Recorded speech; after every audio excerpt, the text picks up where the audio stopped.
परमेश्वराला धन्यवाद देऊ, त्याची स्तुती करूया. पुन्हा एकदा प्रभू येशू ख्रिस्ताच्या नावाने तुम्हा सर्वांचं या ठिकाणी स्वागत आहे. ख्रिस्तामध्ये तुम्हा सर्वांना सलाम. खरोखर आमचा प्रभू आमच्यासाठी खरोखर चांगला आहे. आठवड्यावर परमेश्वराने आमचा सांभाळ केला. आमची गरज ख्रिस्त येशूमध्ये त्याने गौरवने पुरवली आणि पुन्हा देवाच्या सानिध्यामध्ये आम्हाला एकत्र केलं. प्रभूचं वचन सांगतं, जिथं दोघे व तिघे माझ्या नावाने जमतात, एकचित्त असतात, त्यांच्यामध्ये मी हजर आहे. आणि उपासनेमध्ये देवाने पुन्हा एक आशीर्वादित केलं. उपासना खूप महत्त्वाची आहे माझ्या भाऊ बहिणींनो. आम्ही देवाला काही देऊ शकत नाही, फक्त आम्ही ओटाचं फळ आणि स्तुतीचा यज्ञच परमेश्वराला देऊ शकतो. आणि सर्व काही देवाने आम्हाला देऊ केलेलं आहे. सर्व आशीर्वाद परमेश्वराने आमच्यासाठी मोकळे केले आहेत. तर आम्हाला आमच्याकडे देण्यासारखं असं काही नाही आहे. फक्त ओटाचं फळ आणि स्तुतीचा यज्ञ आम्ही परमेश्वराला द्यावा आणि तो आत्म्याने व खरेपणाने द्यावा. एक भाग पडतं म्हणून आपण देवाची आराधना करू नये. एक रूढी परंपरेने आम्ही देवाची उपासना करू नये. तर पूर्ण जीवाने, पूर्ण आत्म्याने, पूर्ण शरीराने आम्ही देवाची आराधना केली पाहिजे. त्याच्या नावाला धन्यवाद दिला, त्याची उपकार स्तुती केली पाहिजे. आणि हीच अपेक्षा देव आमच्याकडनं करत असतो आणि आम्ही त्या अपेक्षेमध्ये नेहमी त्याच्या उतरलं गेलं पाहिजे किंवा आम्ही त्याच्या समोर आलं पाहिजे. जी अपेक्षा देव आमच्याकडनं करतो ती उपासनेद्वारे आम्ही त्याला दिली पाहिजे. आणि खरोखरच देव आमच्यासाठी चांगला आहे.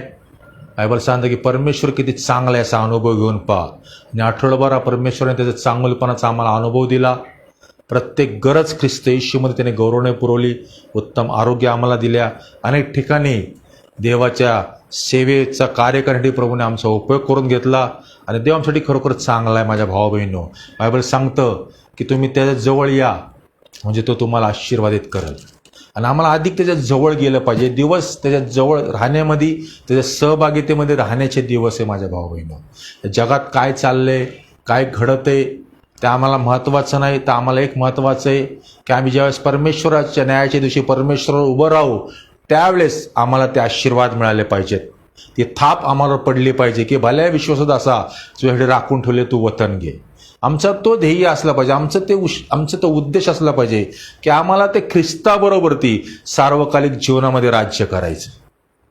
आम्ही इथं काय आहोत, कसे आहोत, कसं जगतो हे आमच्याकडं आमचं जास्त लक्ष नसावं. तर आमचं जास्त लक्ष हे असलं पाहिजे की आम्हाला परमेश्वराच्या सानिध्यामध्ये राहून आम्हाला त्याच्यावरती राज्य केलं पाहिजे. तो म्हणतो की मी जातो आणि तुमच्यासाठी जागा तयार करतो, ह्यासाठी की जिथे मी आहे तिथे तुम्ही असावं. ही त्याची अपेक्षा आहे की आम्ही त्याच्याबरोबर असावं. तर त्याच्यावर असणं आमच्यासाठी खूप महत्त्वाचं आहे. आम्ही त्याच्यासाठी वेळ दिला पाहिजे. प्रार्थनेमध्ये राहणं गरजेचं आहे, वचनामध्ये राहणं गरजेचं आहे. देवाकडनं ती अपेक्षा केली पाहिजे, प्रभू मला तुझ्या वचनातलं रहस्य समजव, ते गुज समजून सांग. जसं आम्ही त्या अपेक्षेने बसतो, देव नाना प्रकारच्या गोष्टी आम्हाला प्रगट करत असतो. जर आम्ही बसलोच नाही तर आम्हाला देवाचं रहस्य गुज कळणारच नाहीये. एक आमचं रुटीन आध्यात्मिक जीवन असेल, एक विश्वासाचं जीवन असेल, तर देवाची इच्छा नाही की आम्ही तशा प्रकारे जगावं. तर देवाची इच्छा आहे की आम्ही एक सहभागितेमध्ये जगावं, एक पूर्णपणे अतूट नात्यामध्ये आम्ही त्याच्यावरती जीवन जगावं आणि तो आणि मी असं एक असावं अशी त्याची इच्छा आहे. हे असं कधी घडू शकतं? असं एक मित्र असतो आमचा, त्या मित्रातलं जीवन त्या समोर आम्ही असतो, त्या आमच्यामध्ये कुठल्याच प्रकारचा स्वार्थ नसतो. त्या मित्राबरोबर पूर्ण आम्ही त्याच्या संगती पूर्ण अंतःकरणाशी बोलत असतो. एक खुल्या मनाने आम्ही त्याशी संवाद साधतो. कारण का? तो मित्र आमचा सर्वस्व असतो. पण बायबलमध्ये असे अनेक उदाहरणं आम्हाला मित्रत्वासाठी दिले. त्यापैकी आपण काही पाहणार आहोत. मार्क शुभवर्तमान याचा 2रा अध्याय आणि 3रं वचन आम्हाला या ठिकाणी असं सांगतं. मार्क शुभवर्तमान 2रा अध्याय आणि 3रं वचन असं म्हणतं की मग लोक त्याच्याकडे एक पक्षघाती माणसाला घेऊन आले, त्याला चौघांनी उचलून आणले होते. देवबाप वचन आम्हासाठी आशीर्वाद करो. या ठिकाणी वचन आम्हाला सांगतं, मग लोक त्याच्याकडे एका पक्षघाती माणसाला घेऊन आले, त्याला चौघांनी उचलून आणलं होतं. आणि या चौघांविषयी जसं मी विचार करत होतो, मनन करत होतो, तर मला कुठे असं म्हणजे वाटलं नाही की कदाचित असू शकेल नातेवाईक असतील, पण मला त्या ठिकाणी ते मित्र जाणवले. कारण त्याच्या पुढचे जे वचनं तुम्ही वाचली, त्या वचनामध्ये जे श्रम त्या पक्षघाती, त्या पॅरलेस झालेल्या आपल्या व्यक्तीसाठी त्यांनी केलेले आहेत, ते कुठेतरी एक मित्रच तो करू शकतो. एक ते कष्ट, ते श्रम कोणी करू शकत नाही, एक मित्रच करू शकतो. आणि त्याच्यानंतर आम्ही पाहिलं की बायबल सांगतं की पुन्हा आपण पहिल्या वाचनापासून वाचणार आहोत. काही दिवसांनी तो पुन्हा कफरनहूमात आला आणि तो घरी आहे असे लोकांच्या कानी पडले. तेव्हा इतके लोक जमले की दारात देखील त्यांना जागा होईना. तेव्हा तो त्यांना संदेश देत होता. मग लोक त्याच्याकडे एका पक्षघाती माणसाला घेऊन आले. त्यांना चौघांनी उचलून आणले होते. त्यांना दाटीमुळे त्याच्याजवळ जाता येईना म्हणून तो होता तिथले छप्पर त्यांनी उस्तरून काढले आणि वाट करून त्या बाजेवर पक्षघाती पडून होता ती खाली सोडली. त्यांचा विश्वास पाहून येशू पक्षघाती माणसाला म्हणाला, मुला, तुझ्या पापांची क्षमा झाली आहे. या सर्व वचनावरती ज्यावेळेस मी विचार करत होतो किंवा मनन करत होतो, बऱ्याचशा गोष्टी देवाने या ठिकाणी प्रगट केल्या की या ठिकाणी तो पक्षघाती मनुष्य म्हणजे पॅरालाइज झालेला व्यक्ती आहे. पूर्णपणे खाटेवर पडू नये. कुठल्याच प्रकारची हालचाल त्या वचनामध्ये आम्हाला पाहायला मिळते की त्याची कुठल्याच प्रकारची हालचाल त्या ठिकाणी नाहीये. आणि बायबल सांगते की काही दिवसांनी म्हणजे प्रभू येशू ख्रिस्त कफरनहूमात आला, आपल्या घरी आलेला आहे. आणि ज्यावेळेस त्या लोकांच्या कानी पडलं की तो घरी आलेला आहे, त्यावेळेस बायबल सांगते की इतके लोक जमले की दारात देखील त्यांना जागा होईना. भरपूर गर्दी त्या ठिकाणी झाली त्या घरामध्ये. आणि तो त्या ठिकाणी बायबल सांगते की तेव्हा तो त्यांना संदेश देतो, म्हणजे तो त्या ठिकाणी प्रभूचं वचन, स्वर्गीय पित्याचं वचन त्या ठिकाणी देतोय, उपदेश त्या ठिकाणी करत आहे. आणि दुसरी गोष्ट आम्हाला या ठिकाणी पाहिली की मग तो लोक त्यांच्याकडे एक पक्षघाती माणसाला घेऊन आले. एक लकवा मारलेल्या व्यक्तीला त्या ठिकाणी घेऊन आले. आणि पुढे असं म्हटलेलं आहे की त्यांना दाटीमुळे, त्या गर्दीमुळे त्या घरामध्ये जाता येत नव्हतं. एवढी मोठी गर्दी त्या घरामध्ये होती परमेश्वराचं वचन ऐकण्यासाठी, आणि त्यांना त्या ठिकाणी जाता येत नव्हतं. पूर्णपणे ते घर भरलेले, पूर्ण दाटीवाटीने चालले होते, पण त्यांना काही जमलं तिकडे जायला. मग म्हणून तो होता तिथले छप्पर ज्या ठिकाणी येशू ख्रिस्त बसलेला होता. मग ते लोक असे त्या चौघांनी काय केलं असेल की ती खाट उचलून त्या छपरावर नेली असेल. पूर्ण ते वरचं छप्पर घरावरचं त्या ठिकाणी सांगितलं, बायबल सांगितलं त्यांनी उचलून काढलं. मी ज्यावेळेस या गोष्टीचा विचार करत होतो, ज्यावेळेस काय गोष्टी आल्या त्यांनी वाट पाहिली असे दुसरे असते, त्यामुळे की जाऊन दे आपण दारामध्ये थांबू, परमेश्वराच्या वचनाचं संपल्यानंतर आपण वेळ बघूया, संपल्यानंतर आपण पुढे घेऊन जाऊ, मग तो प्रार्थना करेन त्यांना आरोग्य देईल. पण ह्या ठिकाणी जे चौघे थे हे कुठं त्या ठिकाणी थांबले नाही. त्यांनी पाहिले की दारातून आतमध्ये जाताना आपल्याला जागा मिळत नाहीये. कदाचित तो पक्षघाती व्यक्ती कदाचित सिरियस सुद्धा झाला असेल आणि त्यांना आतमध्ये जाता येत नव्हतं. त्या ठिकाणी ते थांबले नाही, वाट पाहिली नाही त्यांनी की प्रभूचा संदेश संपल्यानंतर आपण आज जाऊ किंवा प्रभू बाहेर येईल दारातून, मग तो त्याला आरोग्य, आपण प्रार्थना करेन त्याला आरोग्य मिळेल. नाही, तर त्या चौघांनी, त्या मित्रांनी अशी एक गोष्ट केली की त्या व्यक्तीला त्या खाटेवर उचलून त्याला छपरावरती नेलं. आणि जिथं येशू ख्रिस्त बसलेला आहे तिकडचं बायबल सांगतं की ते छप्पर त्यांनी काढलं, पूर्णपणे उस्तरलं असं बायबल सांगतं. आणि त्या खाटेला, जिथे येशू ख्रिस्त बसलेला आहे त्या खाटेला त्या लोकांनी त्याच्या समोर सोडलेलं आहे, त्या बाजेला. मला या ठिकाणी तुम्हाला सांगायचंय की जे एक मित्रत्व असतं, एक मैत्री असती, ती कधीच कुठल्या प्रकारचा विचार करत नाही. ती वाट पाहत नाही कोण की माझ्या मित्राला तो बरा करेल किंवा काय, त्या मित्रासाठी तो येईल, बाहेर येईल किंवा आम्हाला आज जाऊन. नाही, त्या ठिकाणी त्या लोकांनी ती पूर्णपणे इन्स्टंट, म्हणजे त्यात लगेच निर्णय घेतला की नाही, आता माझा मित्र आजारी आहे, आरोग्य देऊ शकतो तो कोण, प्रभू येशू ख्रिस्त आरोग्य देऊ शकतो. ते कसे चढले असेल त्या छपरावरती माहिती नाही, कशा प्रकारे ती खाट त्या छपरावरती त्यांनी नेली असेल मला माहिती नाही. पण एक महत्वाची गोष्ट केली, त्यांना एकच माहिती होती की माझ्या मित्राला त्या ठिकाणी आरोग्य मिळालं पाहिजे, आरोग्य मिळालं पाहिजे. आणि बायबल आम्हाला सांगते की ज्या बाजेवर पक्षघाती पडून होता ती त्यांनी वरून खाली सोडली. म्हणजे त्याला चारी साईडने दोरी बांधलेली आहे, ते चौघजण वरती छपरावरतीच आहे. आणि ती बाज, ती खाट, त्याच्यावर तो झोपलेला आहे तो पक्षघाती मनुष्य, आणि ती खाट त्या लोकांनी खाली सोडलेली. आणि पुढे एक महत्वाची गोष्ट म्हणजे प्रभू येशू ख्रिस्त त्या ठिकाणी म्हणतो की त्यांचा विश्वास पाहून, त्या पक्षघाती व्यक्तीकडे नाही पाहिलं त्यांनी तोपर्यंत, त्या चौघांकडे प्रभूने पाहिलेलं आहे की त्यांचा विश्वास पाहून येशू पक्षघाती मनुष्याला म्हणाला की तुझ्या पापांची क्षमा झालेली. माझ्या भावाबहिणींनो, मला तुम्हाला त्या मैत्रीविषयी या ठिकाणी काही गोष्टी सांगायच्या आहेत. मैत्री असणं खूप महत्वाचं आहे, मित्रत्व असणं खूप महत्वाचं आहे. आमच्या अडचणीमध्ये, आमच्या त्रासामध्ये, आमच्या दुःखामध्ये सर्वात पहिले धावून येणारा कोण असतो? तो मित्र असतो. नातेवाईक नंतर असतात, पण सर्वात पहिले जो कोण असतो आमच्यासाठी तो मित्र असतो. म्हणून आपल्या जीवनामध्ये मित्र खूप महत्वाचं आहे. त्या चौघांनी जे महत् कृत्य केले किंवा जे कार्य केले, जे निर्णय घेतलेला आहे, की त्या व्यक्तीला मी बऱ्याच दिवसापासून या वचनावरती विचार करत होतो की किती मोठा कष्ट, किती त्रास त्या मित्राने आपल्या मित्रासाठी केलेला आहे, की त्यांच्या मागचा एकच उद्देश होता की त्या मित्राला आरोग्य मिळावं. आज देव आमच्याकडनं सुद्धा तीच अपेक्षा करत आहे. एक मित्रत्वाचं जीवन तो आमच्याकडनं अपेक्षित आहे.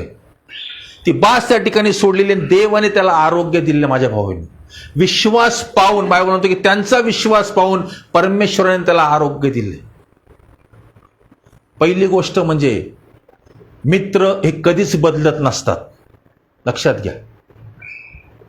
परिस्थिती काही असो, किती कठीण प्रश्न असू द्या, आम्ही ज्यावेळेस आमच्या मित्राला हाक मारतो त्या सर्व परिस्थितीमध्ये धावून येणारा कोण असेल तो मित्र असतो.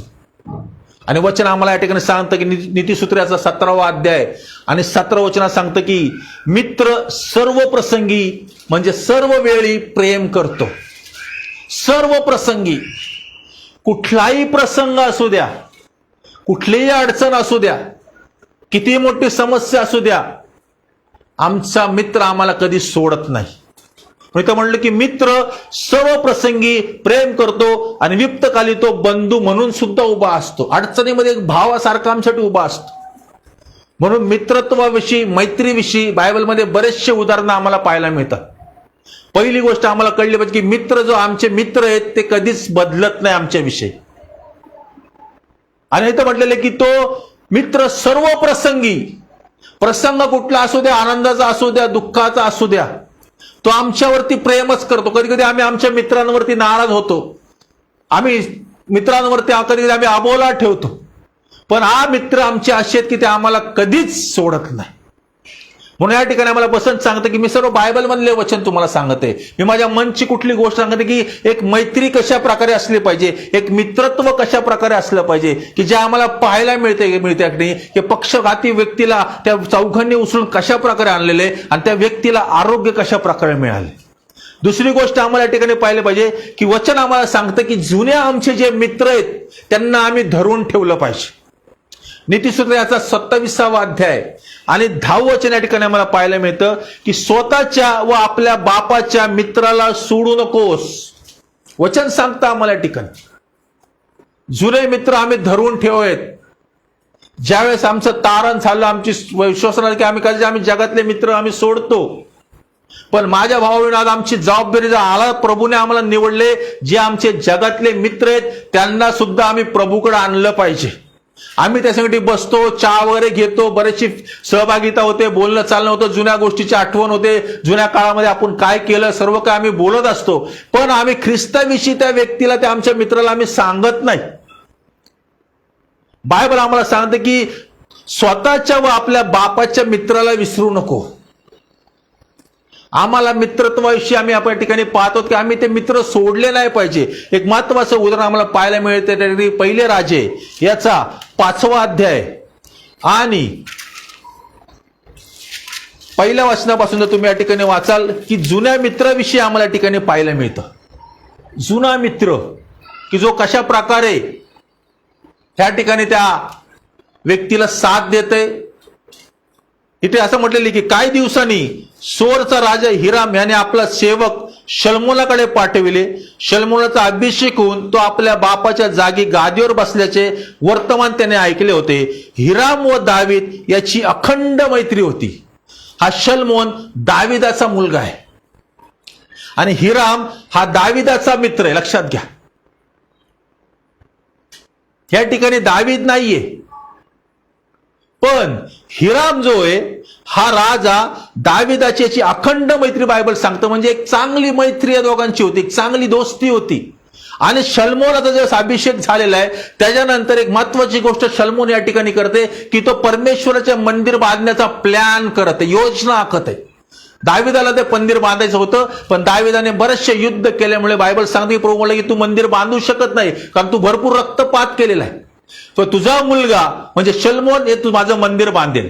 आणि मंदिर बांधण्याचा प्लॅन ज्यावेळेस शलमोन राजाने केलेला, अभिषेक झाल्यानंतर त्यावेळेस सर्वात महत्वाची गोष्ट म्हणजे तो या हिराम म्हटलेल्या राजाला काही गोष्टी त्या ठिकाणी मागत आहे.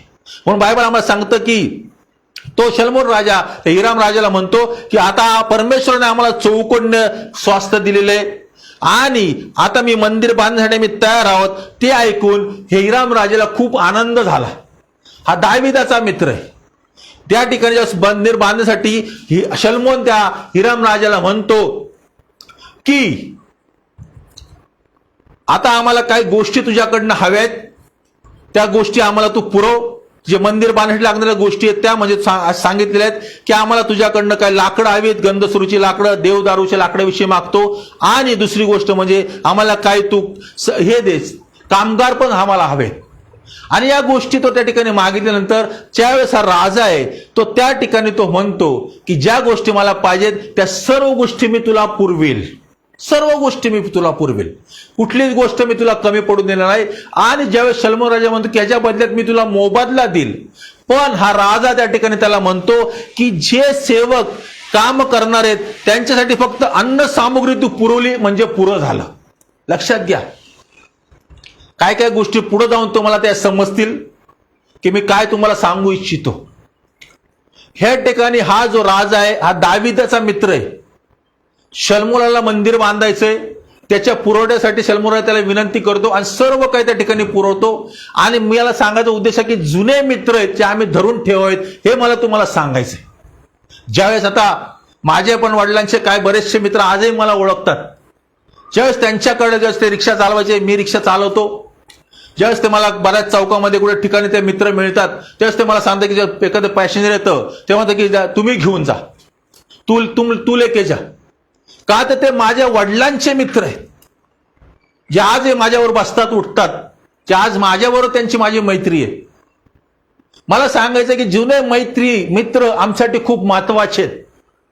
मित्रता ही खूप महत्वाची आहे. आणि या ठिकाणी शलमोन राजाला ज्या गोष्टी हव्या होत्या, दाविद राजाचा हा मित्र होता राजा, आणि त्या सर्व गोष्टी त्या राजाने शलमोनासाठी त्या मंदिरासाठी पुरवलेल्या आहेत. आणि त्याच्या बदल्यात त्यांनी त्याच्याकडनं काय मागितलं नाही, काय घेतलं नाही. मित्रत्व हे नेहमी निस्वार्थी असतं. त्या मित्रत्वामध्ये कधी स्वार्थ नसतो माझ्या भाऊ. म्हणून मैत्री आम्ही जपून ठेवली पाहिजे, मित्रत्व आम्ही जपून ठेवलं पाहिजे. फक्त चहा पाण्यापुरतं आमची मैत्री नसावीत. ते एक मित्रत्व आमच्यासाठी खूप महत्वाचं आहे, कारण त्याच्याद्वारेच आम्ही कुठेतरी आमचा शांत किंवा आम्हाला सहभागिता प्राप्त होत असते. आणि ही गोष्ट या ठिकाणी त्या दाविद राजासाठी त्या मैत्रीस खातर शलमोन राजासाठी ह्या राजाने केलेली. मला तुम्हाला या ठिकाणी सांगायचं की तुमच्या जीवनामध्ये जुने मित्र आहेत, कदाचित तुम्ही त्यांना सोडलेलं असेल, कदाचित तो आता तुमच्यापासून दुरावले असेल. मी तुम्हाला सांगू इच्छितो त्यांच्याबरोबर पुन्हा मैत्री करायचा प्रयत्न करा. ती मैत्री पुन्हा जोडली गेली पाहिजे. दुसरी गोष्ट आम्हाला पाहायला मिळते की एक खरी मैत्री सुद्धा आमच्या जीवनामध्ये असली पाहिजे. खरी मैत्री. मित्र भरपूर आहेत, ते स्वार्थासाठी असतात. कधी वाईट गोष्टीसाठी उपयोग करून घेतला जातो, कधी आमच्याकडनं त्यांच्या मोहासाठी आमचा उपयोग केला जातो. असे मित्र आम्ही बरेच पाहिलेले आमच्या जीवनामध्ये. म्हणजे खरी मैत्री जर आम्हाला पाहिजे असेल तर पहिले शमूएल याचा 18वा अध्याय आणि पहिलं वचन या ठिकाणी आपण वाचणार आहोत की या ठिकाणी योनाथान आणि दावीद यांच्या मैत्रीविषयी आम्हाला पाहायला मिळतं. योनाथान आणि दावीद. इथं असं म्हटलं की दाविदाचे शौलाशी भाषण संपले तेव्हा योनाथाचे मन दाविदाच्या मनाशी इतके जडले की तो त्याला प्राणप्रमाणे प्रिय झाला. इतकी त्यांची घट्ट मैत्री त्या ठिकाणी झालेली आहे, योनाथाची आणि दाविदाची. दुसरी गोष्ट आम्हाला पाहायला मिळते की 20वा अध्याय आणि 41 वचन आम्हाला या ठिकाणी असं सांगतं की ज्यावेळेस शौलाने दाविदाला मारण्याचा निश्चय केला, शौलाचा मुलगा हा योनाथान आहे, आणि असं ठरलं गेलं की दाविदाला आता मारून टाकायचंय. मग त्याच्यामध्ये योनाथान हा मध्यस्थी करत आहे की आपल्या मित्राला कशाही प्रकारे वाचवावं. आणि त्या ठिकाणी शौल कशा प्रकारे दाविदाला मारणार आहे या बऱ्याचशा गोष्टीविषयी तो प्लॅन करतो आणि त्या गोष्टी योनाथानला समजतात आणि योनाथान दाविदाला सांगतो की निश्चित माझे वडील किंवा माझा बाप मला तुला मारण्याचा त्याने निश्चय केलेला आहे, ह्याच्यामुळे तू या ठिकाणी तू पळून जा. ह्या ठिकाणी आपल्या मित्राला योनाथान आपल्या बापाकडनं वाचवतोय. ही खरी मैत्री असते. मित्रत्वामध्ये, त्या मैत्रीमध्ये नेहमी एक मित्र आपल्या मित्राला वाचवायचा प्रयत्न करतो, नाही की तो त्या धोका देतो किंवा त्याला कुठंतरी त्या अडचणीमध्ये आणण्याचा प्रयत्न करतो, संकटामध्ये आणण्याचा प्रयत्न करतो. खरा मित्र आपल्या मित्राला प्रत्येक प्रसंगामधनं कशा प्रकारे सोडवावं, कशा प्रकारे त्याला बाहेर काढावं त्या संकटातनं, हाच विचार करत असतो. ही खरी मैत्री आहे. या ठिकाणी शौल योनाथानाचा बाप दाविदाला पूर्णपणे संपवण्याचा प्रयत्न करतोय, त्याला मारून टाकण्याचा त्याने निश्चय केलेला आहे. पण योनाथान मित्रत्वामध्ये, त्या मैत्रीमध्ये तो आपल्या मित्राला वाचवत आहे. माझ्या भाऊ बहिणी, आज आमचा देव सुद्धा आम्हाला तेच शिकवतो. आम्ही कुठल्या स्वार्थापोटी आम्ही मैत्री करू नये, मैत्रत्व नसावं, तर आम्ही ते मित्रत्व खरी मैत्री करावी की आमचे जे मित्र अडचणीमध्ये आहेत, समस्यांमध्ये आहेत, व्यसनामध्ये आहेत, त्रासामध्ये, जगामध्ये भरकटलेले आहेत, त्यांना ह्या सर्वातनं सोडून ख्रिस्त म्हटलेल्या खऱ्या मित्राकडे आम्हाला आणायचंय. खरा मित्र आमचा प्रभू येशू ख्रिस्त. आणि योनाथान या ठिकाणी तीच गोष्ट करते की आपल्या बापापासून, शौलापासून दाविदाला वाचवण्यासाठी तो म्हणतो की या ठिकाणी तू पळून जा. आणि वचन सांगते 41 की मग तो पोर निघून जाताच दावीद दक्षिणेकडील एका ठिकाणावर उठून आला व त्याने भूमीवर उपडे पडून 3दा नमन केले. मग एकमेकाचे चुंबन घेऊन ते रडू लागले आणि दावीद मनस्वी रडला. आम्ही आमचं गारानं, आमचं हितगुज आम्ही कोणा व्यक्तीकडे सांगू शकत नाही, पण तेवढंच आमचं मन आम्ही आमच्या मित्राकडे मोकळं करू शकतो. तोच मित्र जो आमचा खरा मित्र असतो की त्याच्याकडे आम्ही आमच्या अंतर्गत प्रत्येक गोष्ट सांगतो, आमचे प्रत्येक प्रश्न आम्ही त्यासमोर मांडत असतो, आम्ही आमच्या अडचणी त्यासमोर मांडत असतो. आम्ही ज्या प्रसंगातनं चाललो ते कोणाला आम्ही सांगू शकत नाही काय काय गोष्टी, पण एक मित्र असा असतो आम्ही त्याच्याकडे आमचं मन मोकळं करू शकतो. आणि या ठिकाणी सांगतं की बायबल सांगतं की त्या ठिकाणी दावीद मनस्वी रडला की योनाथानाने त्या ठिकाणी आपली खरी मैत्री निभवली, निस्वार्थ मैत्री निभवली. आणि त्याच्यानंतर एक महत्वाची गोष्ट आम्हाला पाहायला मिळते की 2 शमूएल याचा 1 अध्याय आणि 26 वचन या ठिकाणी आम्ही वाचलं की त्या ठिकाणी आम्हाला त्या मैत्रीचा खरा अनुभव येतो. ज्यावेळेस योनाथान मरतो, शौल सुद्धा मरतो त्या युद्धामध्ये, तिथं पाहायला मिळतं आम्हाला 31व्या अध्यायामध्ये असं लिहिलंय की तेव्हा इस्रायल लोक पलिष्ठ्याहून पळून गेले व गिलबोआ डोंगरात घायल होऊन पडले. पलिष्ठ्याने शाऊलाचा व त्याचा पुत्राचा पाठलाग निकराने करून शाऊलाचे पुत्र योनाथान, अभिनदाब व मल्कीशुबा यास वधिले. या ठिकाणी योनाथान पूर्णपणे म्हणजे मेलेला आहे युद्धामध्ये, शाऊल सुद्धा मरून गेलेला आहे. पण या ठिकाणी दावीद राजा 2 शमूएल याचा 26 वचन सांगतं की माझ्या बंधू योनाथाना, मी तुझ्या करता विवळ होतोय. तू मजवर फार माया करीत असत, तुझे मजवर विलक्षण प्रेम होते, स्त्रियांच्या प्रेमाने ते अधिक होते. एक मित्रासाठी एक मित्राची साक्ष आहे माझ्या भावा बहिणी. आज आम्ही आमच्या मित्रांसाठी उभे आहोत का त्याप्रमाणे की माझ्या मित्रांनी माझ्यासाठी काय केले मी सांगू शकतो का 4 चौघामध्ये? नाही सांगू शकत. की माझा मित्र माझ्यासाठी कशा प्रकारे उभं राहिला. ज्यावेळेस 2016 मध्ये एक बऱ्याचशा मोठ्या कठीण प्रसंगातनं मी चाललेलो होतो, बऱ्याचशा अडचणी होत्या, जॉब सुटला होता, कामं नव्हते, आणि नंतर मी असा निर्णय केला की आता बस झालं, की आता आपण आपलं स्वतःला संपून टाकावं. आणि 2016 मध्ये ह्या गोष्टीचा ज्यावेळेस मी निर्णय घेतला, माझ्या कुटुंबामध्ये सुद्धा मी हा निर्णय सांगितला. आणि त्याच्यानंतर ठरवलं गेलं की आता पूर्ण आम्ही डिस्ट्रॉय व्हायचं किंवा सोडून द्यायचं सगळ्या गोष्टी आणि प्रभूकडे जायचं. आणि त्या गोष्टी करत असताना बरेचसे प्लॅन केले मी. माझ्या पत्नीला पण त्या गोष्टी मी सांगितल्या, ती त्या गोष्टीला ॲग्री झाली. अशी कुठली पत्नी नसल की मरणासाठी तयार होईल, पण ती माझी पत्नी माझ्या त्या गोष्टीसाठीच तयार झाली की तुम्ही म्हणता तो निर्णय असेल. मग पूर्ण तयारी केली. पण ज्यावेळेस या रात्री मी ती गोष्ट माझ्या सर्व कुटुंबाशी करणार होतो, मग मनामध्ये विचार आला, ज्यावेळेस मी पुण्यातनं वानवडीला या ठिकाणी चाललो होतो, पायपायच घरी जायचो किंवा पैसे नसायचे बसला सुद्धा, वानवडी ते पुणे, नानापेठ ते वानवडी, माझा बराचसा प्रवास त्या काळामध्ये पायपाय झालेला आहे. कारण बसला 5 रुपये तिकीट असायचे, पण 5 रुपये सुद्धा नसायचे. पण त्यावेळेस मी रात्री इथून 9-9:30ला पुण्यातनं वानवडीला घरी जाताना विचार केला की आता आज रात्री आपलं सर्व काय संपून टाकूया, आता बस झालं. कारण ते सहनशक्तीच्या पलीकडे माझ्या गेलं होतं, म्हणजे मी कुठंतरी हारल्यासारखं वाटत होतं. आणि आता म्हटलं बस. जेव्हा जात असताना मग घरी गेलो, पूर्ण तयारी करून गेलो होतो. नंतर असं ठरलं की म्हटलं आज नको ही गोष्ट करायला, आपण उद्या करूया. आणि मग झोपलो. मी माझ्या पत्नीला सांगितलं की आज नको, म्हटलं आपण उद्या करू म्हटलं. रात्री झोपलो. मग ज्यावेळेस मी पहाटे उठलो सकाळी 6:30-6:30 त्यावेळेस ज्यावेळेस माझा एक मित्राचा चेहरा माझ्या समोर परमेश्वराने दाखवला, की तो बोलला की जा आणि त्या मित्राची तू भेट घे. तो राहायला थोडा लांब होता, माझी जायची त्यावेळेस ते म्हणजे माझ्याकडे काही पैसे नव्हते, जाऊ म्हटलं जायला पाहिजे. मग ज्यावेळेस आमचे घर मालकीन होतं खाली राहायचं, त्याच्याकडनं मी काही पैसे उधार घेतले आणि मग मी त्या बस पकडून त्याच्याकडे गेलो होतो. पाहिलं त्याची परिस्थिती खूप बिकट होती, आजारी पडलेला होता, बऱ्याचशा त्याच्या टेबलावरती औषधं होते, बऱ्याचशा गोष्टी, म्हणजे तो एकदम त्रासलेला होता.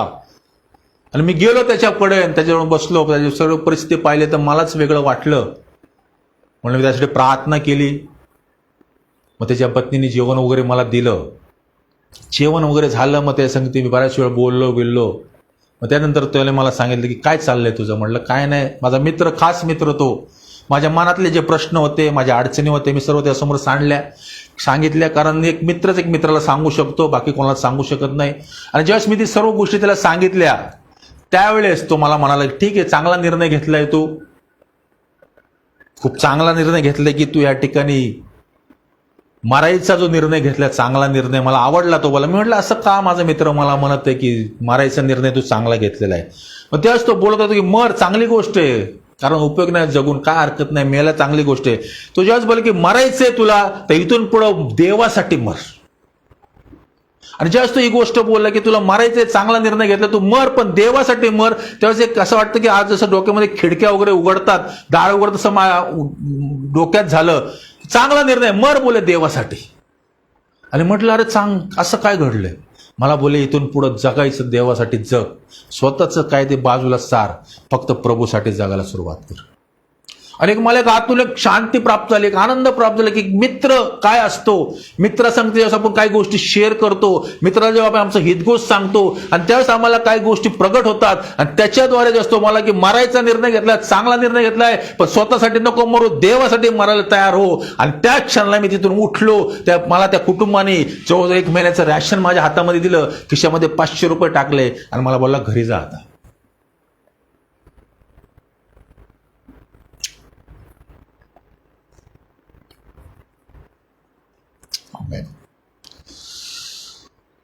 आणि ज्यावेळेस मी घरी आलो,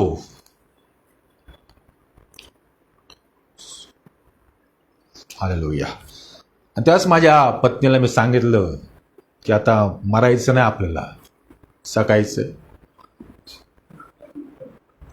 आणि तिथून त्या दिवसापासून देवानी परिस्थिती बदलून टाकली. सांगायचं मला तुम्हाला हे की आपले जे मित्र आहेत त्यांना तुम्ही धरून ठेवा, सोडू नका त्या मित्रांना. कधी कुठं तुमचा मित्र मैत्रीण कामाला येईन सांगता येत नाही. म्हणून जी मैत्री या ठिकाणी योनाथानने दाविदाबरोबर केली, आणि त्या ठिकाणी दावीद ज्यावेळेस म्हणतो की तू मेलेला आहे योनाथान, पण माझे बंधू योनाथाना, मी तुझ्यासाठी खरिता विवळ होत आहे. एक अंतःकरण त्याचं तुटत आहे आपल्या मित्रासाठी. त्या मित्राने जे मित्रत्व निभवलं त्यासाठी मला काय करता आलं नाही. तो म्हणतो की तू माझ्यावर फार माया केली, खूप माया केली माझ्यावरती, आणि त्या मायेचं, त्या प्रेमाचं तो त्या ठिकाणी विसरला नाही. तर काही गोष्टी त्याने त्याच्यासाठी पुढं त्याच्या लेकरांसाठी केल्या आहेत. आपण या ठिकाणी वचन वाचणार आहोत की 2 शमूएलाचा 9वा अध्याय आणि 1 वचन असं सांगतं की योनातानाकरिता ज्यावर आपण दया करावी असा कोणी शाऊलाच्या घराण्यातला असं उरला आहे काय, अशी चौकशी दाविदाने केली. आणि ज्यावेळेस त्यानंतर त्याने चौकशी केली त्यावेळेस त्याला समजलं की योनातानाचा एक पुत्र अजून आहे जो पायाने लांगडा आहे आणि त्याचं नाव मफीबोशेत होतं. मफीबोशेत त्याचं नाव होतं. आणि त्या ठिकाणी त्या दाविदाने त्या योनाताच्या मैत्री खातीर त्या मुलाला आपल्याकडे आणतो, त्याला तो सांभाळतो. आणि तिथं बायबल असं सांगतं की दावीद त्यास म्हणाला, भिवू नको, तुझा बाप योनातान ह्याकरिता मी तुझवर अवश्य दया करीन. मैत्री तिथं संपली नाहीये. जे उपकार योनाताने दाविदावर केले होते मित्रामध्ये, ते उपकार तो विसरला नाही.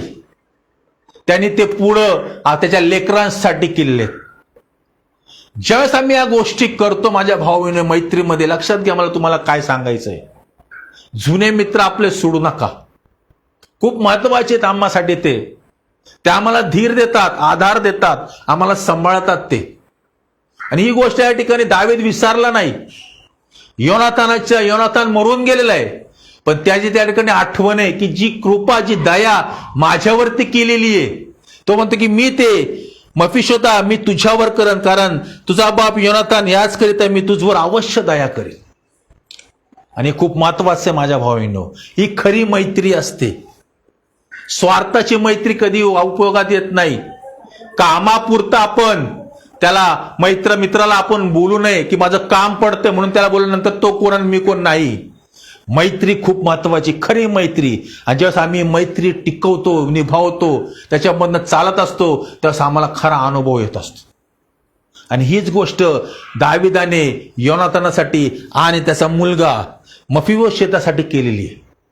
आणि सर्वात महत्वाची गोष्ट इथून मला तुम्हाला पुढे जे घेऊन जायचंय ते म्हणजे जो आमचा खरा मित्र आहे तो म्हणजे बायबल सांगतं की योहान शुभवर्तमानाचा 15वा अध्याय आणि 13 आणि 14 वचन आम्ही या ठिकाणी वाचू. तिथं असं लिहिलंय की मित्रत्वातली खरी श्रेष्ठता. 13-14 वचन आम्हाला ठिकाणी सांगतं, आपल्या मित्रांकरिता आपला प्राण द्यावा ह्यापेक्षा कोणाची प्रीती मोठी नाही. मी तुम्हाला जे काही सांगतो ते तुम्ही कराल तर तुम्ही माझे मित्र आहात. हे मित्रत्वातली खरी श्रेष्ठता आहे माझ्या भावाबहिणी. या ठिकाणी येशू ख्रिस्त म्हणतो की आपल्या मित्रांकरिता आपला प्राण द्यावा ह्याच्यापेक्षा कोणाची प्रीती मोठी नाहीये. आणि ही गोष्ट प्रभू येशू ख्रिस्ताने तुमच्याने मायासाठी केलेली आहे. एक मित्र म्हणून त्याने आपला प्राण त्या वधस्तंभावरती दिलेला आहे. आपलं मोलवार रक्त त्याने तुमच्याने मायासाठी सांडलेलं आहे. म्हणून या ठिकाणी सांगतात की आपल्या मित्राकरिता आपला प्राण द्यावा ह्याच्यापेक्षा कुठलीच गोष्ट मोठी नाही किंवा कुठलीच प्रीती मोठं नाहीये. आपल्या मित्रांसाठी आमच्यामध्ये एवढी ताकद पाहिजे की आम्ही प्राण द्यायची तयारी ठेवावी. म्हणून या ठिकाणी वचन सांगते की येशू ख्रिस्त आपल्या मित्रत्वाचं काय प्रमाण देतो, काय स्वतःला तो प्रमाण देतो. रोमकरासपत्राचा 5वा अध्याय आणि 7 आणि 8 वचन वाचले या ठिकाणी की इथं म्हटलं की आम्ही पापी असताना ख्रिस्त आम्हासाठी मरण पावले. आम्ही पापी असताना. रोमकरासपत्राचा 5वा अध्याय आणि 7 आणि 8 वचन सांगतं की नीतिमान मनुष्यासाठी कोणी मरणारा विरळा, चांगल्या मनुष्यासाठी मरण्यास कदाचित कोणी धाडस करेल, परंतु देव आपल्यावरच्या स्वतःच्या प्रीतीचे प्रमाण हे देतो की आपण पापी असतानाच ख्रिस्त आपणासाठी मरण पावला. ही मित्र मैत्री आहे. हे मित्रत्वातलं श्रेष्ठता आहे. आम्हाला ते जाणवलं पाहिजे की आम्हाला ते सांभाळलं पाहिजे, आम्ही ते लोकांसाठी केलं पाहिजे. आमची मैत्रीमध्ये ते कर्तव्य पाहिजे माझ्या भावांनो. येशू सारखा खरा मित्र कोणच नाहीये.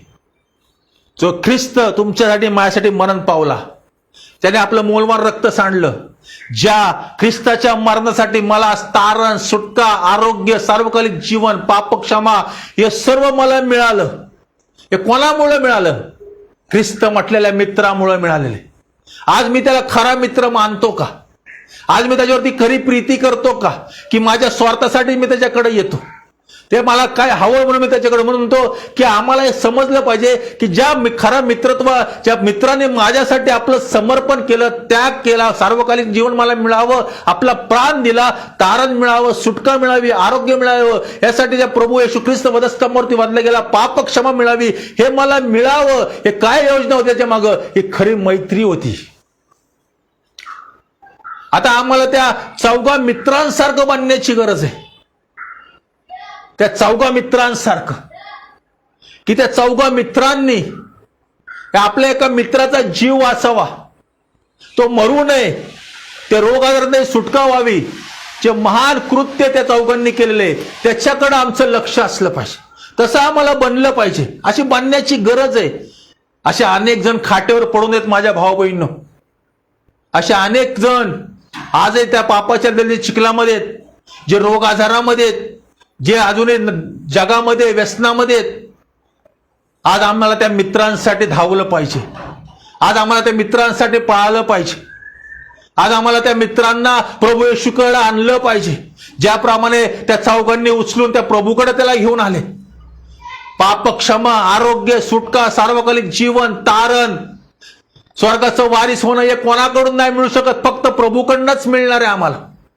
म्हणून आज एक मित्र म्हणून आज आमचे मित्र अनेक अजून प्रभूपासून लांब आहेत, दुःखात आहेत, त्रासात आहेत, कष्टात आहेत, व्यसनामध्ये आहेत, नरकाच्या वाटेवर जे चाललेत, त्या मित्रांना आम्हाला प्रभूकडे आणलं पाहिजे. ही आमची जबाबदारी आहे. आम्ही त्या प्रभूकडे त्यांना घेऊन आलं पाहिजे. ते आमची वाट पाहत आहे. आम्ही आमचे मित्र फक्त चहा पाण्यापुरतच करत आहोत. चहा पाण्यापुरतं आमची मैत्री नाही. खरी मैत्री आमची ही आहे की आम्हाला त्याला ख्रिस्ताकडे आणलं पाहिजे, त्यांना त्या सुटकेकडे आणलं पाहिजे, त्या तारणाकडे आम्हाला त्या मित्रांना घेऊन आलं पाहिजे. या चौघांनी जे महान कृत्य केलेले माझ्या भाऊ बहिणी, आज ती खरी गरज आहे. म्हणून येशू ख्रिस्तासारखा खरा मित्र कोणीच नाहीये. येशू ख्रिस्त तुमचा आणि माझा खरा मित्र आहे, जो आमच्यासाठी धनवान असता दारिद्र्य झाला, जो दरिद्री झाला, एक मोठा राजांचा राजा, प्रभूंचा प्रभू, जो एकुलता एक स्वर्गीय पित्याचा पुत्र, जो तुमच्या माझ्यासाठी मनुष्य रूप धारण करून या भूतलावरती आला, यासाठी की आम्हाला सुटका मिळावी, आमची पाप क्षमा व्हावी. एक मित्र म्हणून या भूतलावरती जगला. एक धनवान होता तो तुमच्यासाठी माझ्यासाठी दरिद्री झाला. माझ्या परमेश्वर, की आम्हाला पाप क्षमा मिळावी, आरोग्य मिळावं.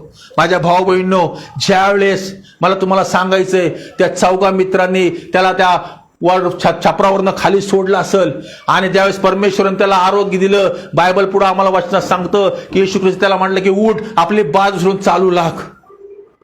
त्याच्या ज्याला आरोग्य मिळेल ना, त्याला जेवढा आनंद नाही झाला नसेल झाला, पण त्या चौघांना जास्त आनंद झाला असेल. ज्यावेळेस आम्ही एक आत्मा देवराज्याकडे जिंकू ना माझ्या भाऊ बहिणींनो, त्याच्यापेक्षा मोठा आनंद या जगामध्ये कुठला नाहीये. एकाला आपण त्या तारणाकडनं घेऊन येऊ ना, त्याच्यापेक्षा मोठा आनंद या जगात कुठला नाहीये. ज्यावेळेस आपण त्याला त्या व्यसनातनं, त्या रोग आजारातनं, त्या पापाच्या बंधनाच्या त्या मित्राला आपण सोडून प्रभूकडे आणू ना, त्याच्यापेक्षा मोठा आनंद या जगामध्ये कुठला नाहीये. जो आनंदाचा अनुभव या चौघा मित्रांनी घेतला, की त्या मित्राला त्यांनी खाटेवर आणलं होतं, तो पक्षघाती होता, लाखवा मारला होता, पण त्याला आरोग्य मिळालं प्रभूमध्ये. त्या आरोग्य ज्याला मिळालं त्याला एवढा आनंद नसेल झाला, पण त्या चौघांना सर्वात जास्त आनंद झाला असेल. आज एक आत्मा प्रभू का आणण्यासाठी तुम्हाला आणि मला श्रम करायचे. एक आत्मा देवराज्यामध्ये आणण्यासाठी गुडघ्यावर यायचंय. उपास आम्हाला केली पाहिजे की आमचे असे अनेक मित्र आहेत जे प्रभूमध्ये नाही आहेत, व्यसनामध्ये, जगामध्ये, गुन्हेगारी क्षेत्रामध्ये. आम्हाला प्रार्थना करायची आहे, गुडघ्यावर यायचे. अशा अनेक मैत्रिणी आहेत तुमच्या की अजून जे प्रभूमध्ये नाही आहेत, जगामध्ये जगत आहेत, त्यांच्यासाठी प्रार्थना करा माझ्या भाऊने. गुडघ्यावर या. आज ती खरी गरज आहे. हा खरा आनंद आम्ही साजरा करू शकतो ख्रिस्तामध्ये. ज्यावेळेस त्या चौघाने तो आनंद साजरा केला, ज्यावेळेस आपण एकेकाला प्रभूमध्ये आणू माझ्या भाऊनो, त्याच्यापेक्षा मोठा आनंद तुम्हाला मला कुठेच पाहायला मिळणार नाही, कुठेच.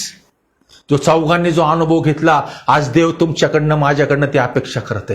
एक एक मित्र आज आमचे जे प्रभूमध्ये नाहीयेत, त्यासाठी आम्ही धावलं पाहिजे, पळालं पाहिजे.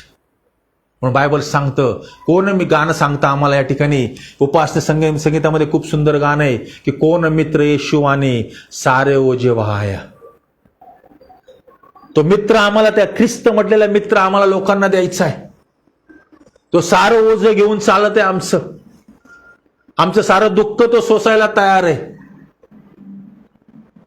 जी चौघांनी ती कृती केलेली आहे, त्या चौघांनी त्या प्रभू येशू ख्रिस्तासमोर त्या मित्राला आपल्या सोडलं आणि देवाने त्याला आरोग्य दिलं.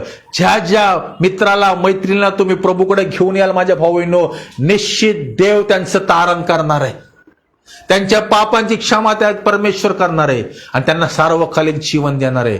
आज ती खरी गरज आहे. आमचे मित्र मैत्रिणी भरकटत चाललेले आहेत. कोणी पबमध्ये, बारमध्ये, व्यसनामध्ये, नाना प्रकारच्या या जगातल्या गोष्टीमध्ये अडकत चालले आहेत, व्यभिचारामध्ये अडकत चाललेले आहेत. आज आम्हाला त्यांच्यापर्यंत प्रभूला घेऊन जायचंय. येशू हा तारणार आहे सांगायचंय आणि त्या मित्र मैत्रिणीला आम्हाला त्या सर्व वाईट गोष्टीतनं, या जगातल्या मुळातनं सोडून ख्रिस्तांकडे आणायचंय. या आम्हाला दिलेली जबाबदारी.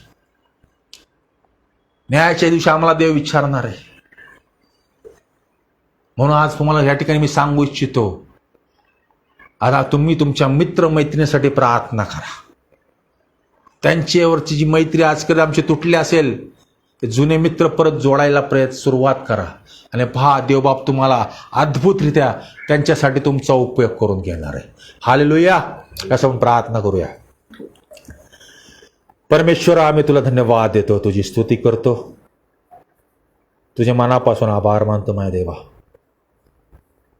खरोखरच प्रभू तू आमच्यासाठी चांगला देव आहेस. तू अद्भुत कृत्य करणारा देव आहेस. परमेश्वरा, त्या घरामध्ये जायला जागा नव्हती प्रभूजी. पूर्ण घर ते गर्दीने भरलं होतं. तुझा संदेश सर्वजण ऐकत होते आणि चौघ मित्र आपल्या मित्राला घेऊन आलेत माझ्या देवा. तो पूर्ण खाटेवर झोपू नये प्रभूजी. त्या चौघा मित्राची एकच इच्छा आहे की त्याला आरोग्य मिळावं. गर्दीतनं जाता येत नव्हतं माझ्या देवा, पण ते तिथंच थांबले नाही प्रभूजी. तू बाहेर यायची किंवा ती गर्दी बाहेर पडण्याची त्यांनी वाट पाहिली नाही माझ्या देवा. त्या छपरावरती चढले प्रभूजी. खूप श्रम केले त्यांनी, कारण त्याच्या मागचा एकच त्यांचा उद्देश होता की आपल्या मित्राला आरोग्य मिळावं. त्यांनी छप्पर ते उस्तरलं माझ्या देवा आणि जिथे तू बसला होता प्रभूजी, तिथे आपल्या मित्राला त्या खाटेवरून खाली सोडलं माझ्या देवा. त्यांचा विश्वास होता की आरोग्य येशूच्या चरणाजवळ माझ्या मित्राला मिळणार आहे. त्या मित्रांचा विश्वास होता पाप क्षमा येशूच्या चरणाजवळ माझ्या मित्राला मिळणार आहे. आणि प्रभू त्या विश्वासामध्ये प्रभू ते कुठंच मागं राहिले नाही माझ्या देवा. त्याने ते छप्पर उघडलं प्रभूची आणि विश्वासाने माझ्या देवा तुझ्या समोर त्या आपल्या मित्राला सोडलं प्रभूची. आणि तू स्वतः म्हणतो माझ्या देवा की त्यांचा विश्वास पाहून त्या पक्षघाती मनुष्याला तू आरोग्य दिलं. विश्वास त्या पक्षघाती मनुष्याचा नव्हता प्रभू, विश्वास त्या चौघांचा होता की माझा प्रभू येशूच माझ्या मित्राला आरोग्य देऊ शकतो. आज तोच विश्वास परमेश्वर तुमच्याकडनं माझ्याकडनं अपेक्षित आहे. हा विश्वास बाळगा की त्या मित्राला मी सांगेल आणि तो प्रभू येशू ख्रिस्ताचा स्वीकार करेल. आज मी माझ्या मित्राला ख्रिस्त सांगेल आणि तो येशू ख्रिस्ताचा स्वीकार करेल. विश्वासाने आपल्या मित्र मैत्रिणीला सुवार्ता सांगायला सुरुवात करा. विश्वासाने प्रभूचं वचन सांगायला सुरुवात करा. विश्वासाने सांगा की तुझी पाप क्षमा फक्त प्रभू येशू करू शकतो. विश्वासाने सांगा की तोच तुम्हाला आरोग्य देऊ शकतो. आज प्रभू तुमच्याकडनं ते अपेक्षा करत आहे. आज त्याला ते मित्र हवेत माझ्या भावा बहिणी. असे चौघ जे मित्र होते आज ते मित्र प्रभूला हवेत, जे आपल्या मित्रांसाठी धावणारे पळणारे. परमेश्वरा, आज ती कृपा इथं बसलेल्या प्रत्येक माझ्या भाऊ बहिणीला जे ऑनलाईन पाहते त्यांना तू दे माझ्या देवा. त्याचे विचार बदल प्रभूजी. मित्राविरुद्ध असणारे द्वेष, भावना, मत्सर, राग सर्व काढून टाक माझ्या देवा. जिथं मित्रामध्ये अबोला असेल प्रभूजी तो काढून टाक येशूच्या नावात. कारण खरा मित्र प्रभू तू आमचा आहे, ज्याने आमच्यासाठी प्राण दिलेला आहे, मोलवर रक्त सांडलेलं आहे. प्रभू आज ते मैत्रीतले सर्व दुराभाव दूर होऊन दे प्रभू.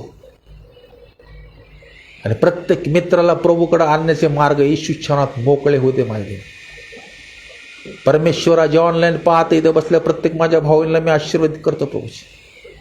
कोणी आजारी असले प्रभू तुझा आरोग्याचा हात त्यांच्यावर ठेव. कोणाचे कौटुंबिक प्रश्न असतील, आर्थिक प्रश्न असतील प्रभू ईश्वर सुटले जाऊ द्या प्रभूची. प्रभू तुझ्या चांगुलपणाचा अनुभव या ठिकाणी प्रत्येकाला प्राप्त होते. प्रभू येशू ख्रिस्ताच्या नावाने परमेश्वर इथं जमल्या प्रत्येक माझ्या भाऊंना जे ऑनलाईन पाहते ते पाहणारे त्या सर्वांना आज मी आशीर्वादित करतो प्रभूची. आत्मिक आशीर्वाद, आर्थिक आशीर्वाद, आरोग्याचे आशीर्वाद, कौटुंबिक आशीर्वाद येशूच्या नावात मी प्रत्येकाच्या जीवनामध्ये मोकळे करतो. माहिती मी तुझे आभार मानतो माझे स्वर्गीय पिते की तू नेहमीच माझी प्रार्थना ऐकतो.